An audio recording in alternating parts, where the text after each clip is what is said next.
Railway station परिसरातील अनधिकृत फेरीवाले, हातगाड्या आणि टपऱ्यांवर अखेर महापालिकेने धडक कारवाई केली.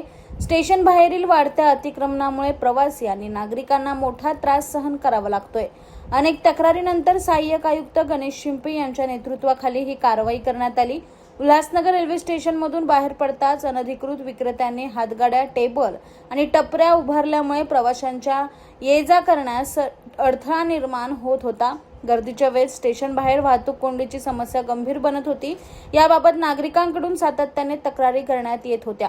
या पार्श्वभूमीवर उल्हासनगर महानगरपालिकेच्या अतिक्रमण विभागाने सहाय्यक आयुक्त गणेश शिंपी यांच्या मार्गदर्शनाखाली कारवाई करत अनधिकृत फेरीवाले, टपऱ्या आणि हातगाड्या हटवल्यात. काही ठिकाणी हातगाड्याही जप्त करण्यात आल्यात. महापालिकेच्या या कारवाईमुळे रेल्वे प्रवासी आणि स्थानिक नागरिकांना मोठा दिलासा मिळाला असून स्टेशन परिसर अधिक मोकळा आणि सुरक्षित झालाय.